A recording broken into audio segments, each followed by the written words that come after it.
PlayStation Plus. I've seen a lot of confusion going around online today about what means what, about upgrade paths, about Sony charging more. And I really just want to take a look at this new service, their Game Pass competitor, as some people are saying it's not, but Jim Ryan himself said it was. So we're going to take a look at this, see what you get with each tier, and see what the controversy that really stirred up today actually is. So I got the website pulled up, the PlayStation blog, where they're like, hey, this is what you get with each tier. So let's take a look. The PlayStation Plus Essential tier is how it exists today, as we know PlayStation Plus. You don't get anything new in this tier. This is the monthly games, cloud saves, online access, all the basic stuff for online, and the price hasn't changed. It's just PlayStation Plus. So if you're at that tier and you want to stay there, good. You don't need to do anything. PlayStation Plus. Extra is where you get a middle tier, PS5 and PS4 games. And maybe we'll take a look at the PS4 games, PS5 games that they're adding to this tier. I think it's a good list right off the bat. I do think that not everything's appealing to me, but they do have some big hitters in there, like the Demon's Souls remake, like Returnal, games that people are going to want to play, especially if you haven't been in the PlayStation ecosystem. I think this is a good tier. You have the PlayStation Plus collection games in there. So if you want to pay, I think it's $100 a month, this might be the tier for you. But then we get the deluxe tier, which we won't really touch on. This is basically the premium tier, except it's only available in places that don't have the streaming technology. So there's no PlayStation Now. They don't get premium. They don't get the PS3 games or cloud streaming for other titles. They just get deluxe. It is reduced price. But let's just take a look at the premium tier, because that gets you everything in the other tiers, but you do get time trials for the games. So I know Horizon Forbidden West, I think Uncharted, and a few other titles are getting time trials. So this allows you to play, I think it's 2 hours, but it could vary by developer, by game. So you get 2 hours to play the game and see if you want to buy it. You also get the PS3 streaming games, which the list that they put out, in my opinion, is disappointing, because it is essentially the PlayStation Now library as it exists today. I really wanted them to add and innovate and do something different, because PlayStation Now isn't really anything special. But you get that, and you get cloud streaming for all the other games. This allows you to use your thing on PlayStation or on PC. You can use PlayStation Plus Now and PlayStation Premium on the PC. So we have that, and you see the pricing here. It's 60, 100, or 120 for yearly rates.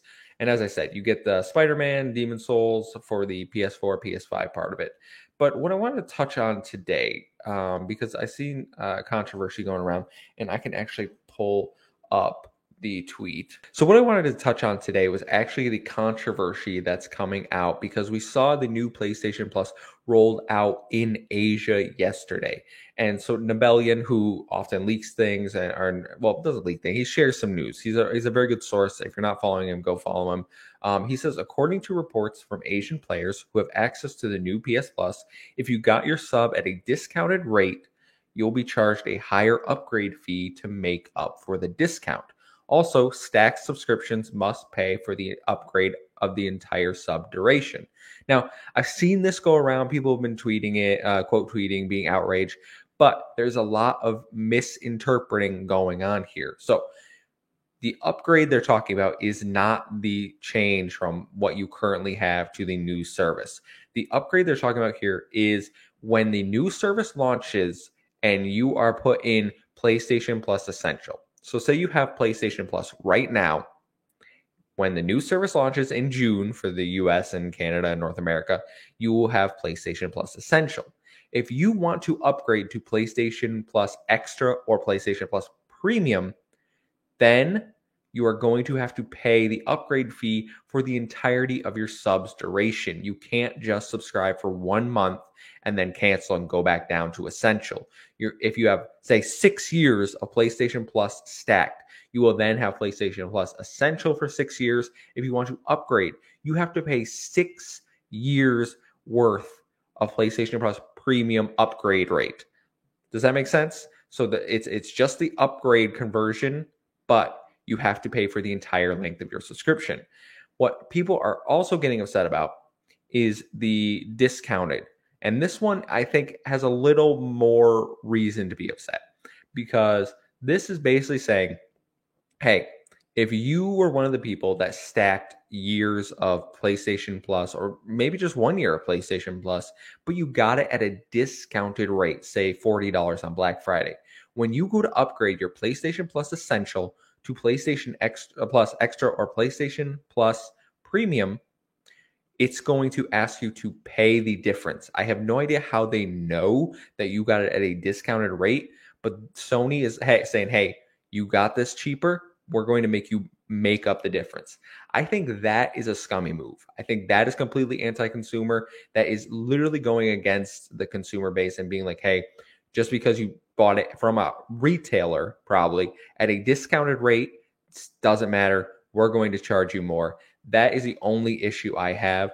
I think that while the stacked subs paying the entire upgrade thing is not great, it's not a good look, I understand they don't want to have to deal with the constant upgrading, downgrading, managing all those subscriptions on their back end. So it's easier for them to just say, hey, if you're going to upgrade from PlayStation Plus Essential, you're going to do it for the entirety of your PlayStation Plus subscription. So you're going to then go to Extra for those 3-4 years, whatever you have stacked. You're going to Premium for those 3-4 years. And then after those are done, you're going to drop back down.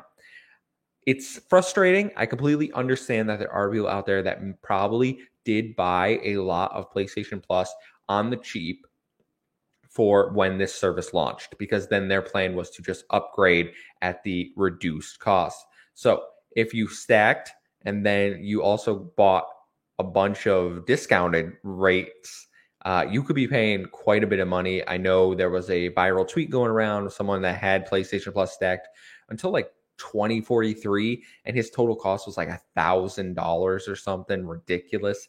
So I don't think Sony is doing a great job in communicating any of this. This is really just like we're finding out this information. The catalog is fine. I know some people really like it, but overall, the service itself just isn't rolling out very well. They're not doing anything to help themselves either because they're not communicating. People are misinterpreting what's going on, what the actual issues are. So we need better communication about this. And I know that Project X Talk is mainly Xbox focused, but this is important for the gaming sphere because this is the Game Pass competitor that PlayStation has.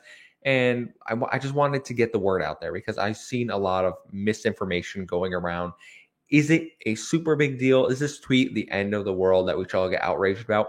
I don't think so. I kind of understand from a business perspective what's going on.